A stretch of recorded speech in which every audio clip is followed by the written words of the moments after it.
close. A lot of unfortunate NACS style rounds that happened there. Give me your thoughts on that. Well, I don't know, man. That round when Kusta 1D2, Ethan got that kill at upper, and then they were able to clutch that round versus Stapson, I think it was. Yep. I mean, dude, if you're NRG, that could be the round that makes it so you don't get playoffs. That could be it. Like COG from that map could be the map that takes energy out of playoffs.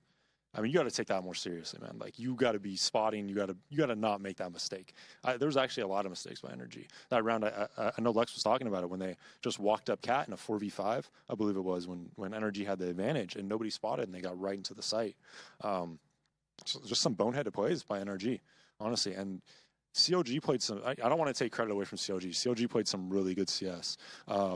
But there was some things that I wanted to point out when we're going to see on the replays about things that both teams can improve on, and also I wanted to talk about ways you could retake A and things like that to help the viewer at home understand a bit better. Sure. Yeah, we're going to take a look. This is a little bit earlier in the match.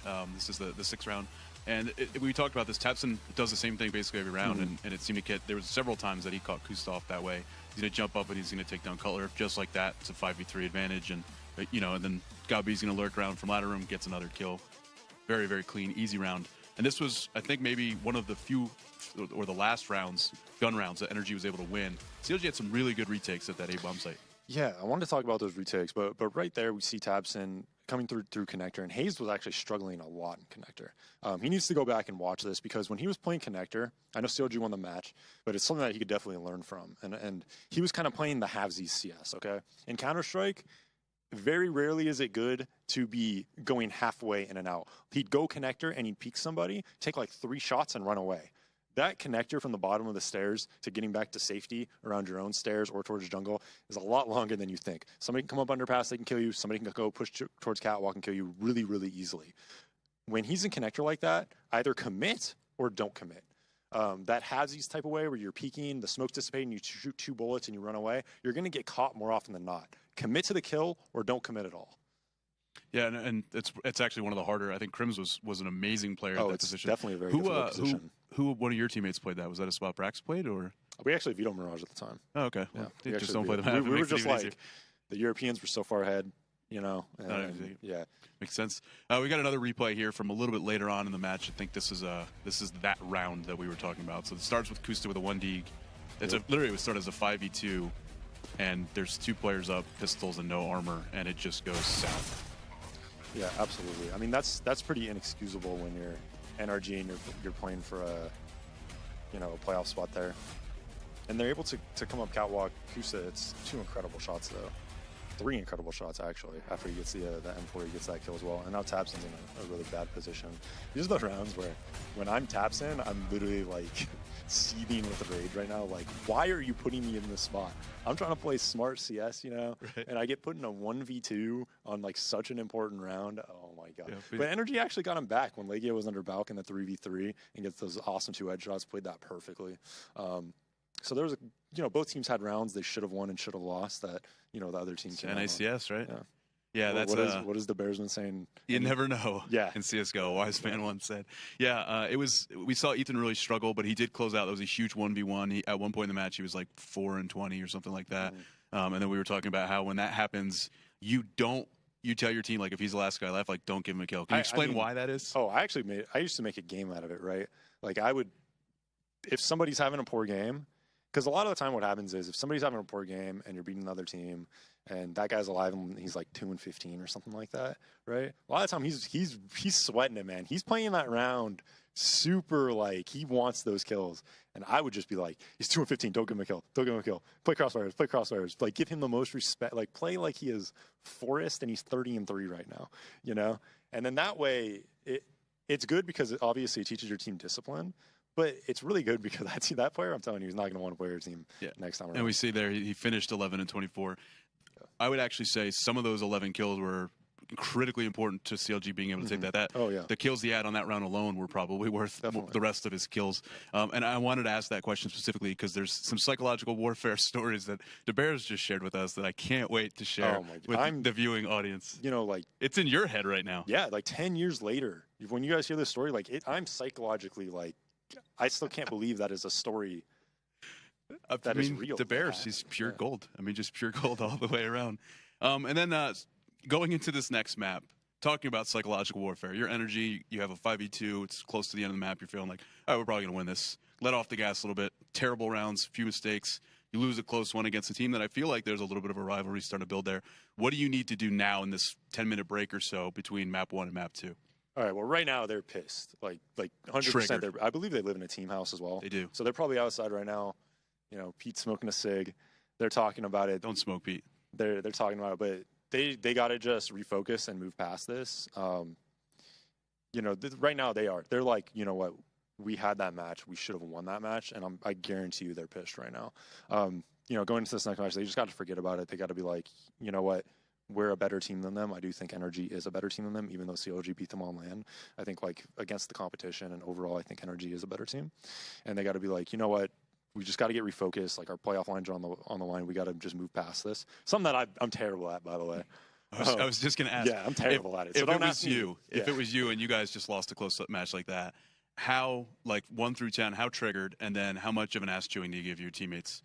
Well, especially in a round like you said, if you're Tabson in that 2v5 round, like you're livid. How much does your teammates hear it in the freeze time of that next round? I mean, if this was me right now, like I'm terrible at moving past stuff, so I'd probably like every like tone in my voice and everything I say is just like you could tell how pissed I am because I'm so bad at like hiding those emotions. I'm sure you guys know. I don't think anyone's ever seen that. but even then, you know, I'm just like I'll take like 5 minutes, like literally to myself, and then I'll come back and just be like, all right, you know what, we let that slip through our fingertips. You know, let's move past it and let's move towards the next map. And I'll just start talking about what we need to do to win the next map. You know, yeah, it'll be interesting to see if talk Energy about our pistols, things like that. Energy can interesting talk about the way Immortals played their T side against CLG yesterday.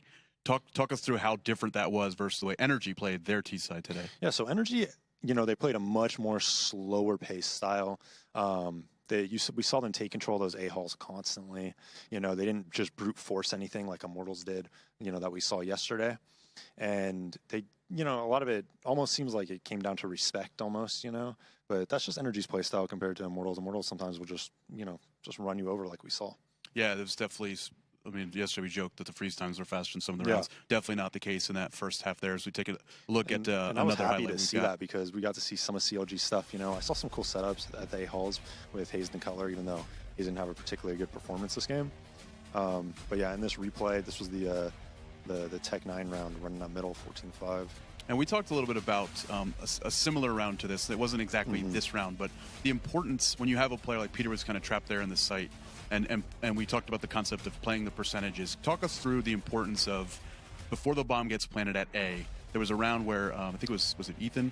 Maybe was at the Cannons. So that round, when he was at Cannons, he was blind. He was in a really bad spot. He actually ended up getting a kill. But the thing I wanted to talk about with that round is the CTs there. I think it was Subrosa and maybe Nathan, or Ethan, sorry, not sure. I think both of them were alive. And they wanted to wait the smokes out. But the thing about the A side on Cobble is, if you have a chance to go through the smoke while you have a teammate alive, even though you're going in blind and it seems like, you know, it seems like a bad idea almost, right? Like you're going in blind, you know, you have to go make a right towards middle or a left or whatever, but it's actually the best chances that you have to win the round. If you give up that post plant and let it be a 3v2, even a 2v2, it's so difficult to come through that connector when you could just jiggle peek AP, not necessarily jiggle peek, but jiggle or, you know, peek every 4 or 5 seconds on Heaven and APC, you know, towards connector and Heaven. Your best odds of winning the round, even though you're going in blind and it seems like a bad idea, is actually going through the smoke. Because remember, Ethan's at the Cannons. They have to put resources to try to kill him. A lot of the time, you could shoot some people in the back there and, you know, make a hectic situation work for you. Yeah, and so we were talking the percentage of winning a post plant versus taking the risk of going through the smoke. It's more favorable to take that risk. Yes. We've got one more replay of the last round of that second map.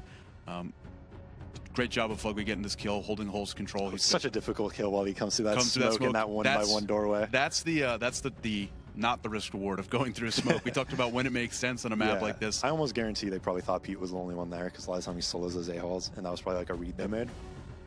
Yeah, and they were able to just kind of close this out. This round wasn't really ever in doubt. I think there was a couple kills that happened, but it was pretty convincing. Yeah, those long A-halls are really good for like they really cater to Peter's strength as an opper because Peter, as that like just shotgun opper playing close like that, he's really good at it.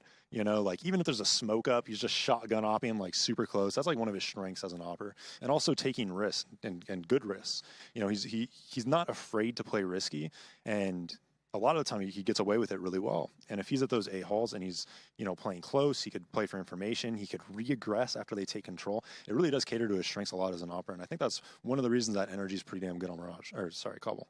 Yeah, and it seemed like Peter started to really come to life there. A lot of heart and souls on display towards like the second half of the first half and then onward. And then we did talk about Gabi. We got the stats for Gabi.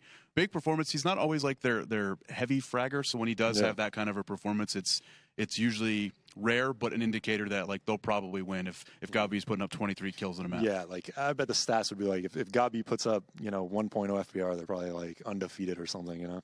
Yeah, that's a really, really good point. Yeah, it's not too often that we see it, but and some of the shots, that pistol round shot. Yeah, he was on point, man. Super, super impressive. They're also, we talked about the innovation that they bring to the table. If there's a team to watch demos of to learn new smokes, new mollies, new use of utility, it's probably that team in this region. Oh, absolutely. And dude, some of the smokes and flashes that they come up with are just really next level. Like Gabi has a smoke on Cash where he throws it from T-spawn and it pops on top of highway. So you could just like fake middle, keep a guy highway for 1 second, run outdoor, you know, 3-man, like A-site outdoor, stuff like that. A lot of really cool pop flashes. It's one of the reasons I like playing with Legia and Rank S. He always has something crazy up his sleeve that I could see. Yeah, we saw them use, they did like a double molly to get control drop. They got Tapson down. Then they did this like grenade bounce through the window with Tapson jumping through the debris. That was so awkward to watch when Kusta went between them. Kusta went in between the jump, through the smoke, and actually got a kill out of it. But you could see, like, that's not it's a lot of teams, they go with things that other teams have done already. Energy seems to find new things, and they implement they're very them. Innovative. Very much so. You know, even on Mirage, I've actually never seen somebody throw a Molotov like that to hit the window. You know, there's that like pink, window up there on the top left, and they bank it off the top left to hit the window. And I thought that was pretty damn, innovative. I've never even seen that before. Yeah, like I said, if there's a team that, if you are the coach or you're maybe a premier team and there's some things that you'd want to implement, they're definitely a good team to shamelessly rip off. Ricks, we'll just have a nice little 4K there. Yeah, both teams right here are fighting for playoffs, right? So this map is like huge right now. So you want to do everything you can to win this. Renegades is going to have a bye here. I think they probably called a pause. And we'll see. I mean, there's two different types of strat callers, like when it comes to this situation, right? There's the strat caller that says, okay, I think they're going to adapt. Now we're going to switch it up. And then Existence, who obviously one of the best strat callers of all time. If you ever play against his team, if something of his is working, they will literally do it like every single round until you stop it. Like 14 rounds in a row, they'll just keep hammering it on, right? Yeah. But we'll see. I'm curious what Sean's gonna opt for here. If he's gonna keep doing like a 4-1, towards A. They've been liking that a lot. They've done a lot of checkers molly, being main smoke, going through that, something like that. Or if they're gonna go back to a default, I don't know. The options are definitely open, but the ball's in his court now. Absolutely. And the Renegades, of course, really trying to look to make up after they go up on a huge streak within that first half. They're 11-4 and just haven't really been able to capitalize on it at all. Only 2 rounds so far in this half, and they've been separated. They haven't been consistent. They managed to pick them up towards the middle of this half, and again, the past 3 rounds just went right back into the control of Echo Fox. Maybe expecting a pause a little bit earlier than this since things started to fall apart, maybe when they still had the lead, but now things maybe have just finally settled in for the Renegades. Like, oh, now we're really far behind at this one. Yeah, they are. Our economy's been wrecked, and this might be like the real last buy round that we're able to put up against these guys. Yeah, and for all the Stilos heroics on T side, it might go to waste here. So for Echo Fox, they have full mollies. I like how they buy, by the way. I like having the nades on Cash actually on T side, but on CT side, unless if the team's not doing a fast mid, if they're doing fast mid, it's so good to have HE grenades. You could literally nade boost and nade 4 and just wreck them and put them on like 30 health, but on the T side, it's actually really good to have nades on Cash because there's so many spots that are just nadeable, right? Like forklifted A is nadeable, quad's nadeable, default's nadeable, everything at A is nadeable, everything's at B is nadeable as well. If you catch somebody towards triple, you can nade them. So it's kind of funny watching if you opt for 2 flashbangs or a flashbang and a nade. It's so map dependent actually that I like looking at that. So the Renegades, of course, now, as they do reinvest into it, like you said, taking it a bit lighter here. They're not going to have that extra bonus, but maybe not needing it. And I'm not sure if they're going to have an op either, unless JKS opts to Glass cannon by. Yeah, maybe drop to Ricky, maybe not. Probably not. Nope. He's not going to go for that. Just going to be picking up the normal rifle with armor behind it. And we do get unpaused, guys, so we'll jump back into the game now and take a look at things. And here we go with the mind game, right? Because Renegades is thinking they're going to do the same thing, probably. So that's why Sean's like, I don't know if we should do the same thing or we should do something different. So it looks like from the initial beginning of this one, too, the Renegades actually not going to put really any pressure in mid at all. They can counter boost up into the vents, of course, and that's where that pressure will come from. But, oh, the run boost over towards Shroud Spot does not work out. They end up messing it up a bit there, so he's just going to be stuck on the ground, and they'll have to try that again if they want for it, but more than likely probably not going to risk it. Yeah, one of the things I'd really like to do, though, is if you just use that sound cue, it actually go completely against the other team. Because anytime I hear that, like, boost sound, I'm like, boost, boost, boost, boost, boost. But they could definitely just as easily fake it. So crisscross smokes, looks like they're going to go do a Molly B take. At least that's what they're set up for. Mess up there on the flash. Teammate's head getting in the way a bit, so nothing too big out of their way. Just a bit of a wasted one. And the Molotov 2 is going to push him out, but they actually didn't realize it. So JKS is able to get a 1-for-1 in that situation. Freakazoid looking away at the wrong moment and missing it. And oh my goodness, Shazam tries to jump up and get the shot, but Ricky's going to punish that one too. Now more moving back out here, but Ricks again finding the impact. It goes down to a 3-on-2. There's fast enough rotates from the Renegades, but now they actually have to try and get their way back into the site. Specifically, Yam here is going to have a rough time since there you go, Roka sneaking back in. Finishes Yam off, and while he's still going to drop back down from heaven, he's immediately going to get shut down from Ricks. Echo Fox now get up to match point here, and the Renegades unfortunately will not have the best buy in the world for what could be our final round. Dude, what a T side though by Echo Fox. Like they're playing really, really well. I mean, anytime you have that type of economical advantage as well, doing molly takes and things like that are so difficult to stop with CT. Because if you don't have the resources to stop that, it's almost impossible to hold like an A molly take or a B molly take and coming through quick because you just don't have the smokes to put it out. You don't have the flashes to delay them. Now we're looking at this last round here, and Sean's already out towards highway blocks. Moving himself around here too. There's going to be a player waiting for this one too. It's Yam, and Sean, a bit of hesitance on his part. He doesn't decide to push directly into this just yet. He decides to actually fall back over to the Cubby in mid here too. And while Roka finds one kill for himself, Azur is going to take him down immediately after that here to deny his pressure from working out towards Squeaky. This pulls the rest of Echo Fox back. The problem is now they've got that extra pressure coming in from Ustillo too. He's going to spot that they're still out in the open here. And after he does that, he'll be happy with it. Just retreats over to the bomb site. Still waiting to see that effectiveness coming in from Sean as he's sitting behind the white box now, but there is no presence here at the moment on highway. And also the Renegades kind of dangerously pushing back in A main. You still are really wanting that more intel to try and confirm that it is going to be working its way towards another site as pretty much the entire rest of Echo Fox have decided to push out towards mid here. And they're going to have a free path up to the A bomb site too. Shazam's going to peek it. He'll see nothing there. They've all tried to wrap around to line up these more sophisticated flanks out towards B, but there's no play coming into B. It's all in mid right now. And they're running down that timer. There's Ustillo. They're striking on the flank. They've spotted them in mid. And not only this, but Azur's going to peek back out there too. He finds a second one. Almost is chased down. He's left with 8 HP, but all of a sudden, it's put this map in a huge advantage here for the Renegades. And now it's just going to leave Sean Garris as the last one standing. He's even going to be flanked out too by Ustillo. The Renegades within one round of taking this to OT. Yep, and that door push, I'm telling you, man, if that door guy goes down, it is so difficult. It opened up pushing towards A main. As soon as Ustillo came out of door, he saw somebody running away from A main, so he knew that was probably open. You know, that's easy to push, and just so much info. I don't know, once that door guy goes down, they take control of that, it's really tough. It would be over at that point, but now they managed to save it. However, Echo Fox are going to line up a much faster play this time, and again, they're going to make that noise, but they aren't able to get Ustillo up on top there. As you were saying before, it could very well be a fake as far as we know here. But for now, he's just going to be placing himself further back onto the site, and we'll wait for Echo Fox really to make their striking moment to try and get into this bomb site itself. Roka has the bomb sitting just in Squeaky, and Shazam is watching for the push to work its way in from the B halls, but he won't be catching any of that. This is going back to some of the very early half stuff very early on in the half, sort of what we were seeing from Echo Fox before, and this almost always led into those A main executes. Now they're going to start moving out for mid control here as Rix gets boosted over. Shazam is watching for extra pressure to move its way towards white box, that he's free to push up towards it, but as he drops down, he's got to find the frags immediately. He's going to get one, but he's pushed over on the left side. Shazam can't do anything about that. Ricky is going to get a great angle to find the trade on the Rix. Now as they move back in, Roka finding his entry from outside Squeaky. Ustillo's on the site, though, ready to defend. Roka trades, and Shazam finds Ricky. He got himself into that position before, but he also trapped himself in it by pushing it. Now it's just JKS. He takes the risk, moves out, loses about a third of his HP in the process, getting up onto this position here, but when it comes time to frag, he doesn't do it. So Echo Fox are going to take this second map, 16-14. And with that, these two teams will trade tonight. going 1-1. Yeah, that's their bread and butter right there. We saw them do it the 4th round, and I commented how good that strat is, and they just did it again there, where they just throw nades A, they get Shazam. You know, the cues for them to probably do that is when it's a 2-1-2 probably, but also when as soon as there's no mid-main smoke.